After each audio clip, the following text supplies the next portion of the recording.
Waalaikumsalam.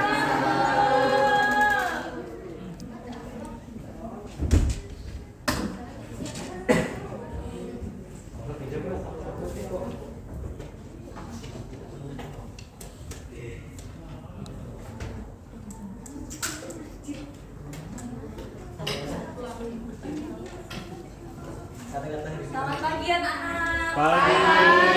Bagaimana kabarnya hari ini? Baik. Alhamdulillah baik semua ya. Iya, baik. Alhamdulillah. Oke, pada hari ini sebelum memulai pembelajaran alangkah lebih baiknya kita berdoa terlebih dahulu. Untuk memulai pembelajaran pada hari ini semoga biar bisa dilancarkan. Mari Amin. kita berdoa sesuai agama dan kepercayaan masing-masing. Berdoa dipersilakan.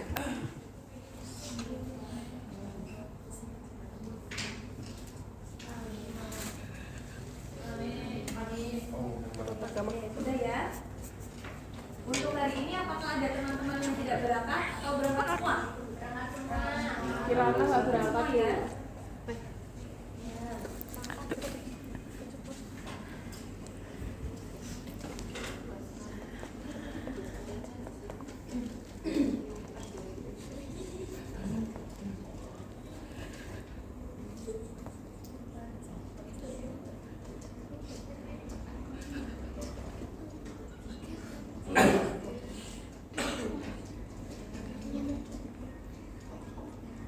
Oke anak-anak, pada pembelajaran pagi hari ini kita akan belajar bahasa Indonesia mengenai teks debat. Ya, betul sekali.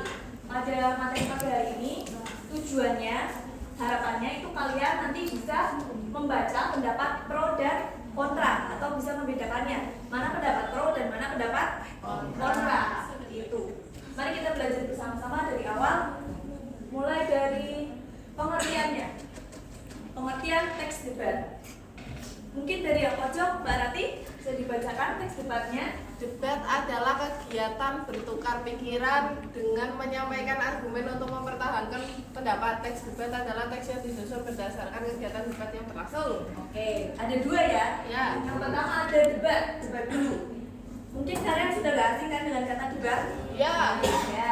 Tadi seperti yang sudah dibacakan Mbak Rati, debat merupakan kegiatan bertukar pikiran dengan menyampaikan argumen untuk mempertahankan pendapat masing-masing. Sedangkan untuk teks debatnya adalah teks yang disusun berdasarkan kegiatan debat berlangsung. Oke, mulai dari pengertiannya sudah bisa dipahami? Sudah. Lanjut, kita akan belajar tentang ciri-ciri teks debat. Ciri-ciri teks debat yang pertama, terdapat dua tim. Dua tim ya. Kan kalau berdebat kalau satu nggak mungkin. Jadi harus dua. Berdoa Dua tim. itu. Itu yang pertama ada tim afirmasi dan tim oposisi. Ya, apa itu tim afirmasi dan oposisi? Mungkin ada yang sudah tahu? Belum? Mas Akil tahu Bu katanya. Oh, Mas Akil tahu? Astaga. Kalau tim afirmasi kalau menurut saya itu suatu argumen atau pembahasan yang bersifat mendukung Bu. Oke, mendukung ya. Kalau yang oposisi argumen atau kritikan yang bersifat kontra atau punya pandangan lain. Oke, benar. Seperti yang dikatakan oleh Mas Akil, dalam debat itu terdapat dua tim, yaitu afirmasi dan oposisi. Tadi afirmasi itu yang sependapat atau pro.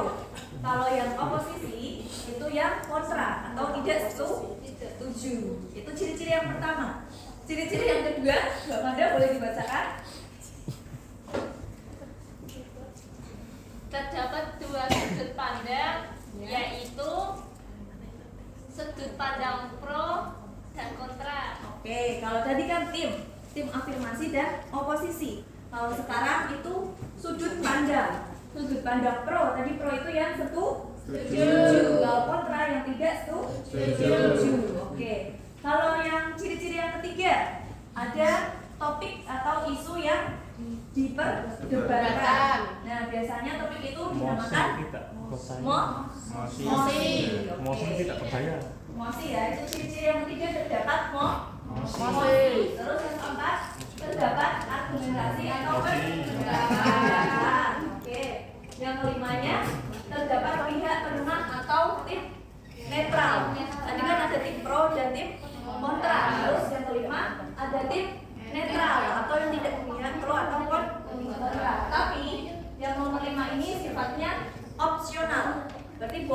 ada dan boleh tidak. Itu. Jadi ciri-cirinya ada berapa?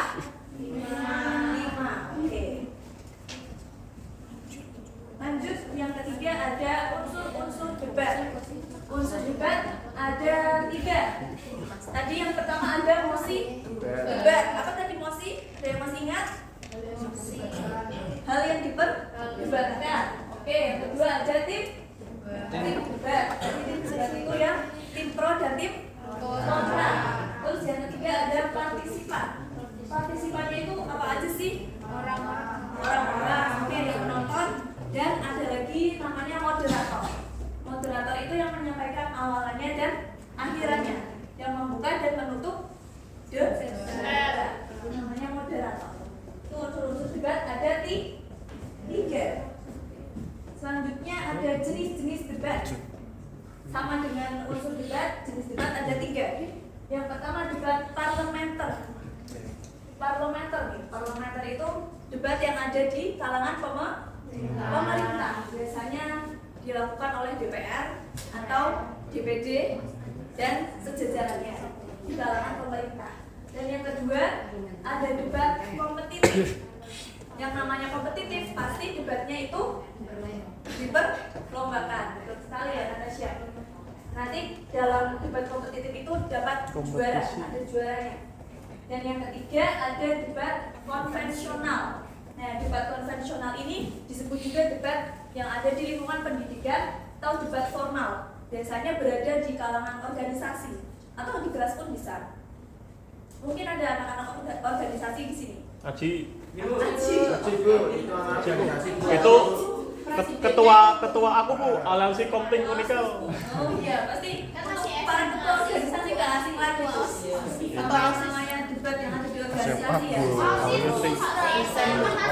Ya, OSIS pasti ada tuh. Ketua kayak Palang Merah Indonesia. PMR. Itu ketua rohis, Bu. Oh, ketua Rogis? Iya. Ya. Kayak nama berarti ada berapa jenisnya? 3. Ya, apa saja? Debat kompetitif, debat konvensional. Oke, lanjut. Ada struktur teks debat. Struktur teks debat ada 5. Yang pertama ada pengenalan. Pengenalan tadi yang disampaikan oleh moderator. Yang kedua, proses penyampaian argumentasinya. Dan yang ketiga, proses debatnya. Yang keempat ada simulasi. Dan yang terakhir, penutup. Jadi pembuka dan penutup dilakukan oleh moderator. Oke. Ini selanjutnya ada contoh teks debat. Tapi kalau dari PPT nggak kelihatan kan? Nggak cerpen. Akil mau katanya Bu. Yang mana terus?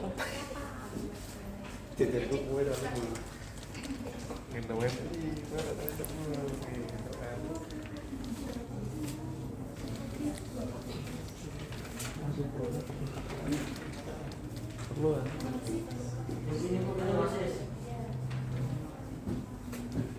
Tuh bisa dilihat ya, Ya, dari Bu. contoh teks debat yang pertama ada awalan itu namanya awalnya dulu itu yang di atas mosi. Mosinya dulu, mosi debatnya itu mosinya tentang masih permukaan itu mosinya. Terus yang kedua moderator. Tadi yang disampaikan moderator di awal namanya pengenalan atau pembuka. Itu dari pembuka ya, bisa dibaca ada pembukanya. Terus habis pembuka ada pendapat tim afirmasi. Setelah tim afirmasi ada tim oposisi.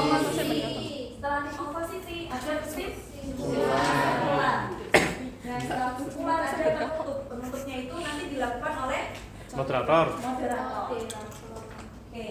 Karena tadi tujuan pembelajaran kita tentang bagaimana ya kita bisa membedakan mana pendapat pro dan mana pendapat kontra.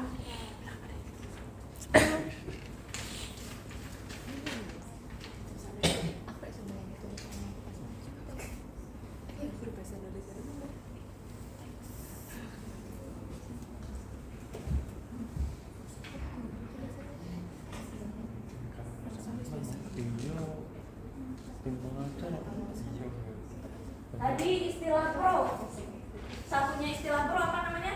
Kontra. Afirmasi. Oh, afirmasi. Afirmasi. Itu lawannya, maaf.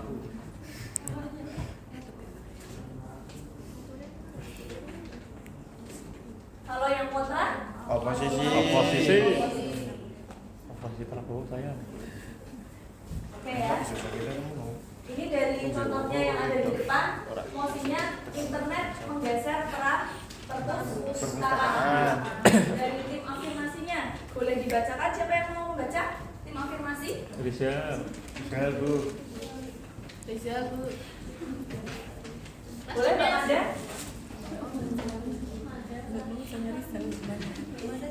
Tim afirmasi kelihatan dia Mbak Manda? Maju. Ini udah sekolah ada. Iya. Besok. Kami berpendapat bahwa keberadaan internet memang menggeser keberadaan perpustakaan. Yes. Terlebih lagi, internet menyediakan sumber informasi yang sangat melimpah dan dapat diakses dengan waktu yang sangat cepat di mana saja. Oke, itu tadi tim afirmasi ya. Berarti kalau afirmasi itu setuju dengan mosinya atau tidak? Setuju. Sekarang yang bawahnya atau tim oposisi. Coba Dimas, Bu. Bu. Mbak Novita. Mbak Novita membacakan tim yang oposisi. Coba Mbak Novita. Kami tidak setuju dengan pendapat dari tim afirmasi. Menurut kami, perpustakaan merupakan sumber ilmu yang tidak bisa kita lupakan begitu saja. Perpustakaan juga menjadi tempat penyedia informasi yang kredibel. Oke, itu dari tim oposisi. Berarti setuju dengan mosinya tidak? Kalau tim oposisi? Tidak. Oke. Karena apa, Mbak Novita? Berarti dapat disimpulkan kalau tim yang afirmasi itu setuju dengan setuju atau sependapat dengan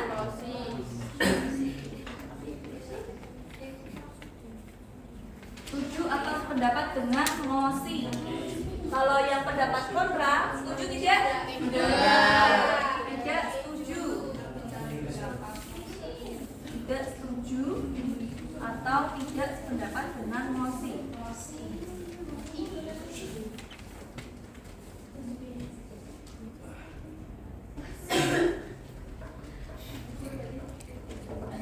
Oke.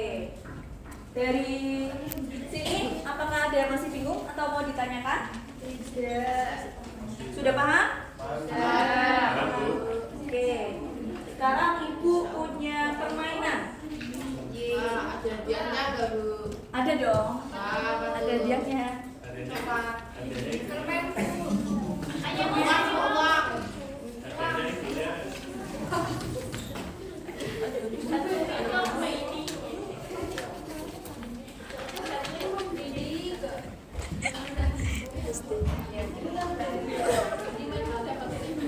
Puasa. Ini ya. Ada kotak soal dan kotak jawaban. Nanti di sini semua kebagian untuk maju. Tapi yang 3 tercepat nanti akan mendapatkan hadiah. Di sini kalau jawabannya benar dimasukkan ke yang benar, kalau yang salah dimasukkan ke yang salah. Nanti yang benar akan mendapatkan hadiah. Hadiahnya ada di dalam sini, boleh nanti diambil. Oke, tadi yang dapat hadiah kan 3 tercepat ya. Sekarang boleh cepet-cepetan nanti kalau sudah dimulai.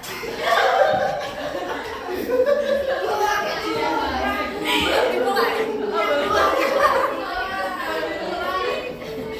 Oke ya. Cepet-cepetan dimulai dari hitungan ketiga, boleh angkat tangan. 1, 2, 3. Oh, saya.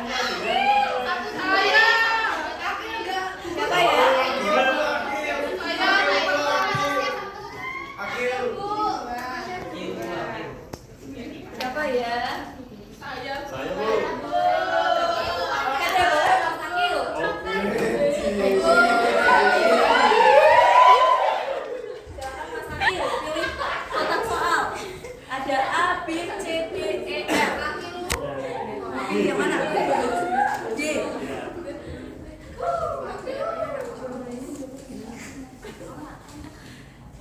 Ibu? Boleh dibuka.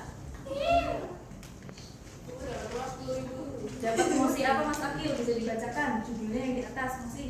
Bagaimana bahaya ponsel untuk manusia? Ya, pendapatnya? Saya percaya bahwa penggunaan ponsel sangat berbahaya karena ponsel dapat menyebabkan beberapa masalah dan ancaman bagi kehidupan manusia. Ancaman tersebut adalah ponsel berbahaya bagi keselamatan pengguna dan kehidupan sosial dan keluarga. Oke, pendapat itu termasuk ke tim pro atau afirmasi atau kontra atau oposisi? Kontra Bu, oposisi. Oke, kenapa termasuk ke kontra? Karena tidak sependapat dengan kalimat yang ditulis. Oke, benar nggak kalau kontra itu tidak sependapat dengan yang ditulis atau dengan emosi? Iya. Nah, oke, karena benar Mas Akil boleh mendapatkan hadiah. Boleh mengambil di sini hadiahnya. Kecil banget itu. Wow. Dapat apa Mas Akil? Oke, Mas Akil dapat bintang ya. Boleh dibawa bintangnya. Oh, kalau jawab.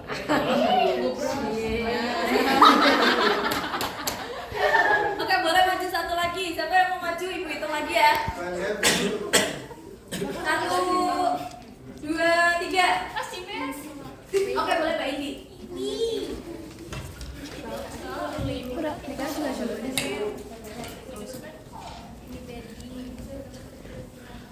Mbak Indi. Mau yang mana? C. Oke, boleh.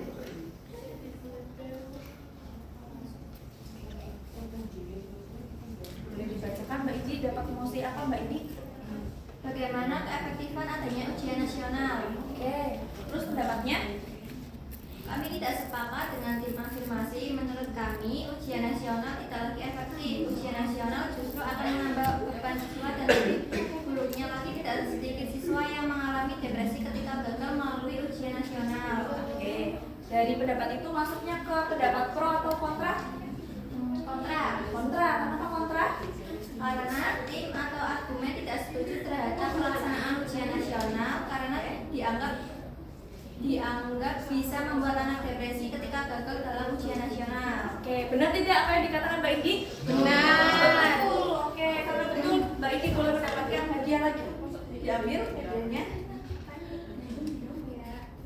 Wah, sama bintang lagi. Oke, selamat kepada Mas Akil dan Mbak Indi. Oke, boleh tepuk tangan ya. Oke, yang tepat karena waktu kita sudah hampir habis. Ibu sampaikan untuk tadi yang dapat bintang itu berarti mendapat poin plus dari Ibu. Seperti itu ya. Iya. Dan di sini tujuan pembelajaran kita anak-anak sudah paham? Sudah membedakan mana pendapat pro dan kontra? Paham.